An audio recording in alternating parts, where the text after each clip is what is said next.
देशभरात सध्या स्पर्धा परीक्षांच्या पेपर फुटीचा मुद्दा चांगलाच गाजतोय. नीटसह अनेक परीक्षांमध्ये पेपर लीक आणि गैरप्रकारांच्या घटना समोर आल्यानंतर आता केंद्र सरकारनं यावर कठोर कारवाई करण्याची तयारी सुरू केली आहे. आणि आता पेपर फुटी करणाऱ्यांना थेट मोठा दणका देण्यासाठी सरकार कायद्यात मोठे बदल करण्याच्या तयारीत आहे. नमस्कार, मी सारिका आणि तुम्ही पाहत आहात पॉलिटिकल महाराष्ट्र. मिळालेल्या माहितीनुसार केंद्र सरकार आज संसदेत लोकपरीक्षा अनुचित साधन प्रतिबंधक कायद्यात सुधारणा करणारं विधेयक मांडण्याची शक्यता आहे.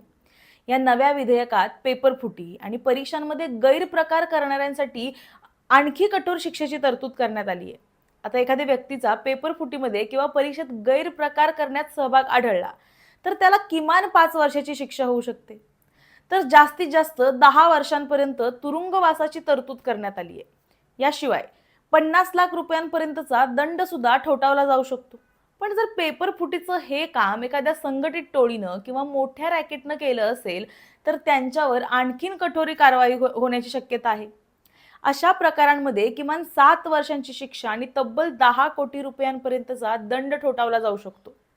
म्हणजेच पेपर फुटीचा धंदा करणाऱ्या माफियांना आता थेट कायदेशीर आणि आर्थिक अशा दोन्ही प्रकारचे मोठे झटके बसण्याची सरकारची तयारी आहे.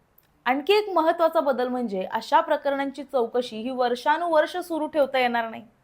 प्रस्तावित बदलांनुसार पेपर फुटीच्या प्रकरणांचा तपास हा 2 महिन्यांच्या आत पूर्णच करावा लागणार आहे. त्यानंतर या प्रकरणांसाठी विशेष फास्ट ट्रॅक कोर्ट स्थापन करण्यात आले.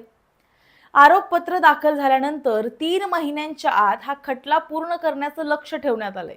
म्हणजेच काय, अशा प्रकरणांची सुनावणी रोज होणार आणि प्रकरणं वर्षानुवर्ष लांबणार नाहीत, अशी व्यवस्था करण्याचा सरकारचा प्रयत्न आहे. याशिवाय आधीपासूनच प्रलंबित असलेल्या पेपर फुटीच्या प्रकरणांवर सुद्धा आता लक्ष दिलं जाणार आहे.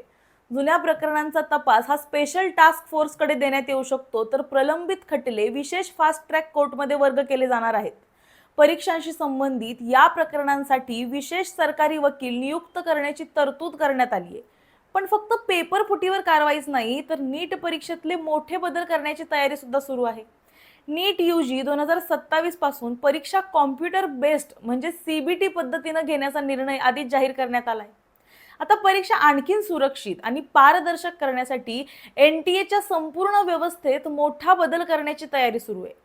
विद्यार्थ्यांकडून मिळालेल्या फीडबॅकच्या आधारावर परीक्षा पद्धतीत बदल करण्यावरही विचार सुरू आहे. एवढंच नाही, तर नीट परीक्षा 2 टप्प्यांमध्ये घेता येतील का, यावर सुद्धा सरकारकडून विचार सुरू असल्याची माहिती आहे.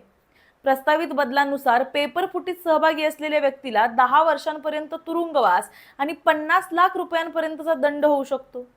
परीक्षा आयोजित करणाऱ्या सेवा पुरवठादार संस्थेवर 5 कोटी रुपयांपर्यंतचा दंड होणार आहे. त्यासोबतच या संस्थेला 8 वर्षांसाठी ब्लॅकलिस्ट सुद्धा केलं जाऊ शकतं. सेवा पुरवठादार संस्थेच्या व्यवस्थापनातील व्यक्तींवर कठोर कारवाई केली जाणार आहे. त्यांना 5 ते 10 वर्षांपर्यंत शिक्षा आणि 5 कोटी रुपयांपर्यंतचा दंड होऊ शकतो, तर संघटित पद्धतीनं पेपर फुटीचं रॅकेट चालवणाऱ्यांना किमान 7 वर्षांची शिक्षा आणि 10 कोटी रुपयांपर्यंतचा दंड होणार आहे. तपासासाठी स्पेशल टास्क फोर्सची मदत घेतली जाणार असून 2 महिन्यात तपास पूर्ण करण्याचं बंधन असेल.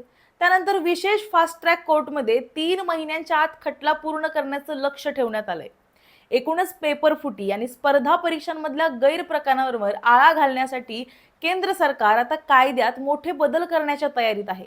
मात्र या कठोर कायद्यामुळे खरंच पेपर फुटी थांबणार का, परीक्षा घेणाऱ्या यंत्रणांमध्ये पारदर्शकता येणार का आणि सर्वात महत्त्वाचं म्हणजे विद्यार्थ्यांचा परीक्षेच्या व्यवस्थेवरचा विश्वास पुन्हा एकदा निर्माण होणार का, हे पाहणं महत्त्वाचं ठरणार आहे. तुम्हाला याबद्दल काय वाटतं हे आम्हाला कमेंटमध्ये नक्की सांगा आणि अशाच व्हिडिओसाठी पाहत रहा पॉलिटिकल महाराष्ट्र.